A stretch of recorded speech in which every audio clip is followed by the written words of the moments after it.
Now that we had a time to recollect ourselves, now that we had a time to digest and just digest the frenzy that went on last night, all the fierce competition that went on last night, I don't think any match was a blowout. Every match went down to the wire. Each match in the round of 16 of the US Open Cup, last night was the best round so far. The round of 16 in the 2022 US Open Cup, that has been the best round that I've seen so far. And I've paid attention to every round this year. And the round of 16 was the most dramatic and the most exciting. I could not leave my cell phone. I was just flipping back and forth between different matches. You had Orlando and Miami going to extra times, settling in penalty kicks. You had Nashville that scored late in the match. We're all thinking, those who were watching the Nashville-Louisville match, we're thinking that this game was getting ready to go to extra time. But once Nashville brought their starter in, Hani Mukhtar, when I saw Hani Mukhtar on the sideline, putting his shirt on, getting ready to get in the game, I knew something different was going to happen. I knew something different was going to happen, because when Hani Mukhtar is in that game for Nashville, Nashville is a different team. Nashville is almost unbeatable. I'm not going to say they're unbeatable, but they are almost unbeatable when Mukhtar is in that match. In any game, Nashville can compete against anybody with Mukhtar in that game. Still, I give credit to Louisville for their effort. Then you also had Omaha pulling off a huge upset against Minnesota on the road. And if you're a Minnesota fan, you should be embarrassed. You should be embarrassed. Now, as for Sacramento and San Jose, I'm not surprised. Because, as I stated yesterday, I said Sacramento plays like a MLS club. Sacramento is not your typical average USL team. They're not like the Atlanta United 2 and the New York Red Bulls 2 and the LA Galaxy 2. They are a real professional USL football club. Obviously, San Jose didn't get the memo. But this monologue is not about any of that. The main topic of discussion in this monologue is let me think of the right word to say. It was the disgraceful performance by the New England Revolution. Yes, I understand that NYC FC also has some of their backups, which is something I didn't like. I didn't like either of the teams playing most of their backups, because this is something that's going to have to be addressed as we move forward in the US Open Cup throughout this decade. Now, I know the last 2 years it didn't happen due to COVID, so this is the first year that the US Open Cup is back due to COVID, since COVID, the pandemic lockdowns. Throughout this cup, I've seen too many MLS teams treat these matches like a preseason match. I've seen too many MLS teams play a large portion of their backup players during this tournament. And it doesn't make any sense to me at all, because the US Open Cup is more prestigious than the MLS regular season. The US Open Cup is more important than the MLS regular season. Why? Because with the US Open Cup, you're not only going against MLS teams, you're also going against USL teams. So when you win the US Open Cup, it's bigger than a league championship. It's bigger than a regular season league championship. It's bigger than a league playoff championship. The US Open Cup represents the entire United States of America. It represents all major professional leagues in America. So when you win the US Open Cup, you are the national champion. You're not limited to just one league. You're not the champion for one league. You're the champion for multiple leagues in the United States of America. You are the MLS champion and the USL champion. This is why the US Open Cup is more important than the MLS regular season. So when we're in the midst of a US Open Cup, if you want to play your backups, play them during some of these games in the first half of the regular season. Just play them do some of these meaningless regular games in the first half of the regular season. You can give up 1 or 2 or 3 points during the regular season while you're in the US Open Cup and still come back to make the playoffs. Look what the Vancouver Whitecaps last season. At the end of the first half of the 2021 season, at the end of the first half during the 2021 season, the Vancouver Whitecaps was dead last in the Western Conference. And then in the second half, they still won enough games to make the playoffs. So the Vancouver Whitecaps shown us that it's still possible for you to make the playoffs if you perform bad in the first half of the regular season. Now, am I saying that you should just lose every game in the first half of the regular season? No. But don't keep your best players away from the US Open Cup. And then I also don't want to hear this excuse of saying, well, MLS players are more talented and they're the upper echelon players. So we want to bring in our backups so it can be an even playing field. That's nonsense. That's nonsense. Because Omaha went toe-to-toe with Minnesota. Omaha went toe-to-toe with Chicago. Sacramento went toe-to-toe with San Jose. San Antonio went toe-to-toe against Austin. That is a pitiful excuse. So then we go to Bruce Arenas in the New England Revolution. I really want to know if New England Revolution fans in the comment section, how do you feel? I'm just curious to know. How do you feel? So you won the Supporter Shield in 2021. You had a lot of hope, a lot of optimism. Then your only game in the playoff for 2021, you got bounced off by NYCFC. So you're just a regular season champion. Then you're thinking, okay, it's a new year, 2022. We'll bounce back. Let's see what we do in the CONCACAF Champions League. CONCACAF Champions League come.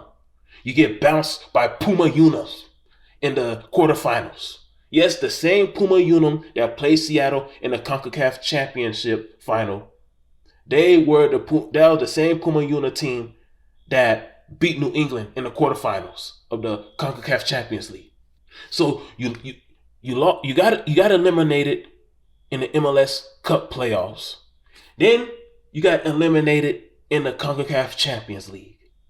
Then you have an opportunity of a rematch to get revenge on the same NYC FC team that bounced you out of the 2021 MLS Cup playoff, and you just play your backups for most of the game. Bruce Arenas treated this match like a preseason match. And the way Bruce Arenas managed and handled this game earns him the right to be on the hot seat. The kind of performance, the way he led his team in that match, Bruce Arenas deserved to be on the hot seat. I don't care what he did when he was leading DC United. I don't care what he did when he was leading LA Galaxy. I'm looking at right now. I don't care about the 2021 Supporter Shield. Because obviously, the New England Revolution is a team that has not built from that. They actually have declined ever since the 2021 Supporter Shield. Ever since being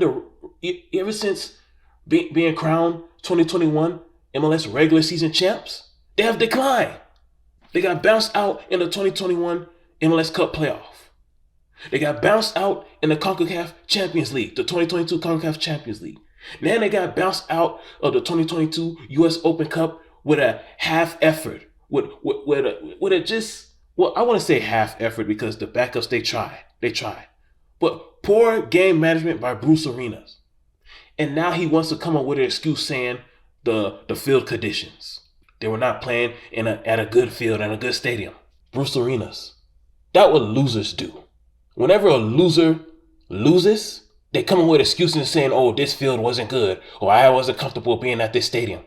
So because you're playing at St. John's University, that's why you chose not to put your starters in? That's why you didn't play Adam Buksa or Charles Gill? It's time for us to have a serious discussion about the future of Bruce Arenas. Because last night, Bruce Arena threw in the towel. By Bruce Arena playing his backups for a majority of the game, Bruce Arena threw in the towel.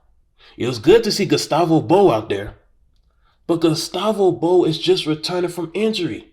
Why will you play Gustavo Bo in a pivotal elimination match? Bruce Arena's priorities was completely backwards last night. The guys that we saw in that match against NYC FC last night, those are the guys that's supposed to play this coming Saturday. You see, you play your main key players in this US Open Cup so you can advance to the next round. And then this coming Saturday, all your starters rest. You put in all the backups. But Bruce Arenas did it completely backwards. He's doing it backwards. He played his backups last night, and then he's going to get ready to play his starters this Saturday. So has it come down to this? Bruce Arenas, he's just satisfied with regular season championships? That's all he cares about is supportership? Is that it? It's no longer about MLS Cup championships. It's no longer about CONCACAF Champions League titles. It's no longer about US Open Cup titles. He just cares about regular season championships, and hopefully they will make it far in the playoffs. Bruce Arenas is past his prime. Bruce Arenas is a poor man's version of Bill Belichick. And this is when we have to question the leadership. This is when we look to you, Robert Kraft. Now, Robert Kraft, you are one of the godfathers of the MLS. You are one of the founders of the MLS, along with the Clark family.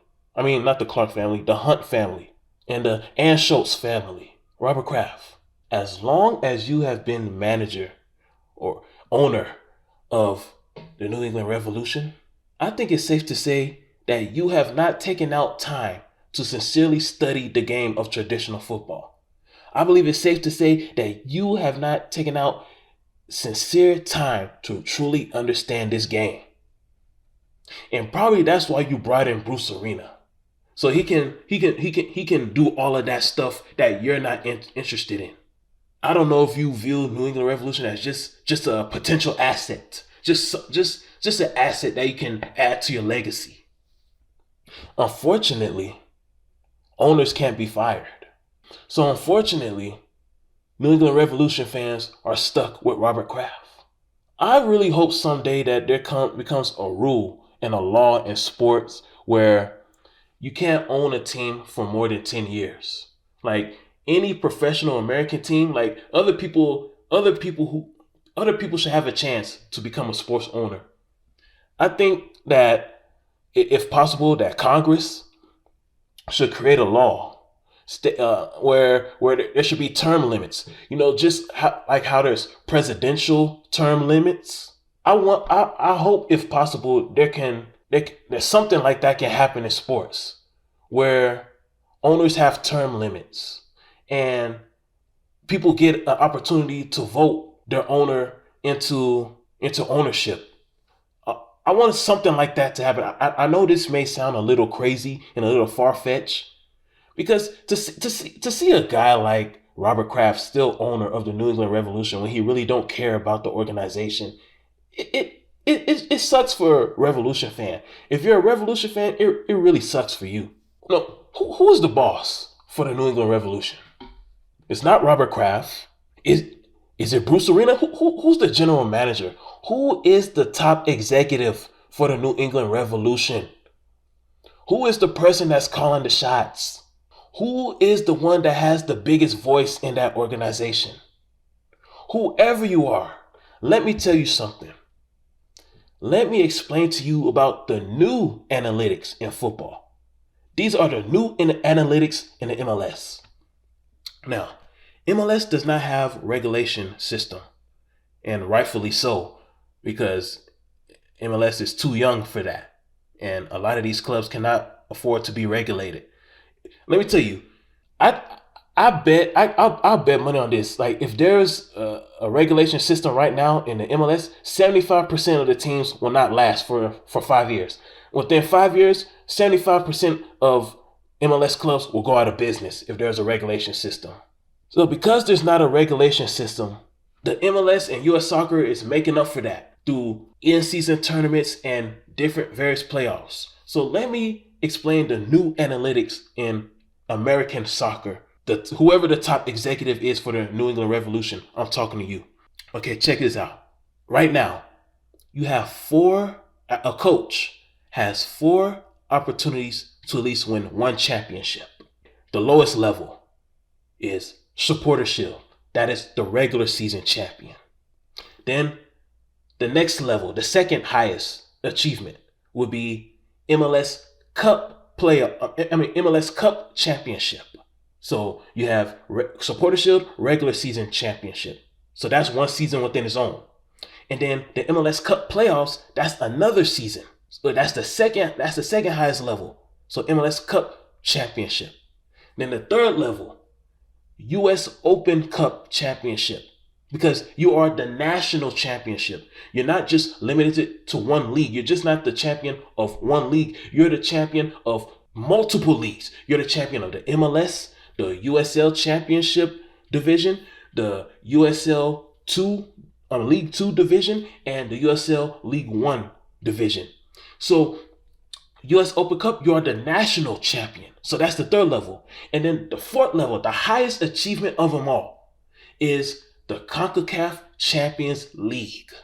Because with the CONCACAF Champions League, you are the continental champion. You are the champion of the entire United States of America. You are the champion of Canada, Mexico, Central America, and the Caribbean. So it's in that order, from lowest to highest. Supporter Shield, MLS Cup, US Open Cup, CONCACAF Champions League. If a coach does not win at least 1 out of the 4, he or people within the front office should immediately be fired on Doomsday. Doomsday is the day after Decision Day. Doomsday is the MLS's version of Black Monday. The NFL, you have Black Monday, where many coaches and general managers and people in the front office, they lose their job because of poor performance. In the MLS, we'll call this Doomsday. Doomsday will happen on the day after Decision Day. If you don't have at least a Supporter Shield, MLS Cup, MLS Cup Championship will be going on. Then. So maybe Doomsday should be the day after the MLS Cup Championship. Yeah, so Doomsday will be the day after the MLS Cup Championship title, the final game. After a champion is crowned, that's when Doomsday will happen. Okay, so on Doomsday, if you don't have a Supporter Shield, if you don't have an MLS Cup title, if you don't have a US Open Cup title, if you don't have a CONCACAF Champions League title, either the entire coaching staff or the entire front office, you got to pack your bags, you got to go. That is the new analytics. And then in 2023, we're going to have the Leagues Cup. So in 2023, there'll be 5 chances for clubs and coaches, front offices to win at least 1 championship. If you can at least win 1 out of 4 or 1 out of 5 to give the club something to build on, you got to go. Because at least if you win 1 out of the 5 championships, your club has something to build on heading into next year. Your club has something to look forward to heading on to next year. At least you have something. This is not like the NFL where you only have Super Bowl. This is not like the NBA Finals, and that's all you have. It's not like MLB where you only have World Series, NHL where you only have Stanley Cup. See, in the MLS, in 2022, you have 4 multiple chances to win a championship title. And then starting in 2023, you're going to have 5 chances to win multiple titles. So whoever you are, whoever is the person that's calling the shots in New England, because I don't think it's Robert Kraft. I don't think Robert Kraft is calling the shots. So whoever is the top executive for the New England Revolution, that's what I want you to think about. The new analytics in American soccer, the new analytics in the MLS. And then I have another question for the top executive of the New England Revolution. What is the purpose of Josie Altidore? What was the purpose for trading for Josie Altidore, or if y'all signed him through free agent, however y'all got Josie Altidore, what was the purpose? Because Josie Altidore is not a starter. So if he's a backup, shouldn't he have been out there last night? I hope that Josie Altidore is not going to be the replacement for Adam Buksa.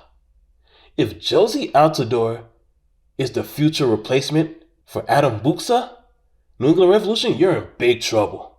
You are in big trouble if Josie Altidore, a 32, 33-year-old Josie Altidore, if he is your replacement for Adam Buksa, New England, you're in big trouble. You're in big trouble. The way Bruce Arians managed that match against a regional rival in NYCFC last night, that is a fireable offense. I don't care about his past accolades and with the LA Galaxy. I don't care about his past accolades with DC United. I'm looking at now. I'm looking at a 70-year-old Bruce Arenas. Like, what is he doing now? Because the game has evolved. The game has changed since the late 90s. The game has evolved. The game has changed since the early 2000s. The game is far more competitive now. The game is far more competitive now than it was during Bruce Arenas' prime. Bruce Arena is facing more competition now than he ever has before. So this is why I'm starting to believe that Bruce is past his prime. Or we could also have this other conversation. Maybe Bruce was never that really great. Maybe it looked like he was really good with the LA Galaxy and the DC United because the MLS was still young. I mean, the MLS is young now, but the MLS was a baby in the late 90s and the early 2000s. There wasn't a lot of teams in the late 90s and the early 2000s. The league wasn't as competitive as it is now. So maybe because the league was weak during the 90s and the early 2000s, that's why it looked as if Bruce Arenas was really a good coach when he probably really wasn't. He was just playing against poor competition. Maybe we're seeing Bruce Arenas for who he truly is. A guy who does not like to compete. A guy who complains and cries like a big baby when things are not going his way. A guy who doesn't show up against teams that are either on his level or above his level. NYCFC, I can't really say, I don't believe with the amount of talent that New England has. I can't say that NYCFC is far better than New England. I can't say that. I'm not going to disrespect the New England Revolution players like that. So I'm not going to say that NYCFC is far better than New England. But one thing I will say is NYCFC has a better organization than New England. Yes, the homeless team, the team that has to play some of their games at Yankee Stadium, then sometimes they got to play their games at the Met Stadium, then sometimes they got to play their games in New Jersey, then sometimes they got to play their games in Hartford, Connecticut, then sometimes they got to play their games in Jamaica, Queens. That organization that's going through so much stress and so much traveling, that organization is better than Robert Kraft's New England Revolution organization. NYCFC's front office is better. NYCFC's ownership group is better. NYCFC's coaching staff is better. I'm not going to say the players are better. I don't believe that the players are better. I believe New England Revolution players are just as good as NYCFC players. So I'm not going to disrespect the players. But everybody else, you are being outperformed by NYCFC. And whoever the top executive is for the New England Revolution, I know it's not Robert Kraft. You got to get it together, man. My suggestion to you, since Bruce Arenas decided to throw in the towel, Because that's what he did last night. I'm telling you, Bruce Arenas gave up on the game last night. He basically threw in the towel. Since Bruce Arenas decided to throw in the towel last night, for the rest of the season, it's time for you to start scouting and searching for his replacement. I strongly suggest that you start scouting coaches, the Seattle Sounders coaches. Start scouting the Seattle Sounders coaches. Start studying their front office.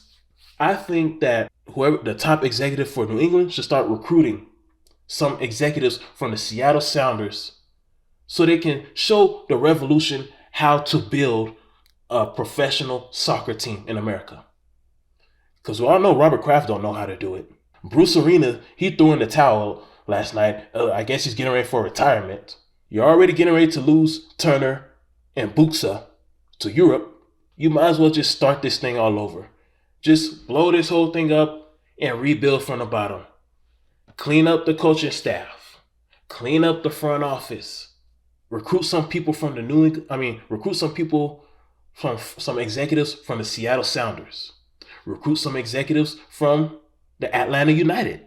Atlanta United, they know how to build a professional soccer team. Recruit some executives from Seattle. Recruit some executives from Atlanta. Recruit some executives from LA Galaxy. Recruit some executives from LAFC. Recruit some executives from Nashville. And just start over. Just build from the bottom on up. The way Bruce Arenas managed that match against NYCFC in the US Open Cup round of 16, it was a total disrespect to the US Open Cup. The reason why it was a total disrespect to the US Open Cup is because Bruce Arenas treated this match as a preseason match, a prestigious national title run, and he treated it like a regular old preseason match. So since Bruce Arenas does not respect the game of American soccer anymore, it's time to move on for Bruce Arenas. And it may be time for him to retire. If he doesn't retire in New England, it's time for y'all to move on from him. Because I can tell by his body language. Let's talk about his body language. His facial expression. His coaching style does not work for millennials. His coaching style does not work for Gen Z. His style does not work for Gen Alpha. We don't need people who looks disinterested to lead the growth of American soccer. When we're watching these games on ESPN Plus and we see Bruce Arenas' face on the sideline, that's not good for American soccer. We need leaders who look like they care. And since Bruce Arenas' actions and his body language shows that he no longer cares, New England, it's time to move on. It's time to move on. Bruce Arena already threw in the towel. He's done for the season. He's done. I'll be surprised if New England makes the playoffs. I just don't see it happening based on what I saw last night. And it's a damn shame because in the previous round against Cincinnati, it looked like New England was turning things around. It looked like they're going to be one of those, the pioneer teams to use the US Open Cup to revive its image, to restore its image. But in the round of 16, Bruce Arenas told us. He told us that he's done. He threw in the towel. Therefore, it's time to make preparations for life after Bruce Arenas. New England Revolution, you have many options. Start scouting executives and coaches from Seattle, Atlanta, LA Galaxy, LAFC, Nashville. Those are organizations that are serious. That performance by Bruce Arenas last night, it's a fireable offense, and it's time to clean up the organization. And Robert Kraft, when are you going to get serious about traditional football? Robert Kraft, when are you going to get serious about soccer? Robert Kraft, if you really don't care, just sell the team to somebody who cares. Stop wasting the fans' time. Stop wasting the people's time if you don't really care. But if you really do care, we need to see some action. There should be some kind of punishment. Or at least apologize to the fans. Have Bruce Arenas apologize to the fans for that performance last night. Because that was a disgrace. Life moves fast when you're after a task, and there's cries and there's laughs and there's harmony glass. There's spills and refills and they all seem to clash. The future is past in this harmony glass. Life moves fast when you're after a task, and there's cries and there's laughs and there's harmony glass. There's spills and refills and they all seem to clash. The future is past in this harmony glass.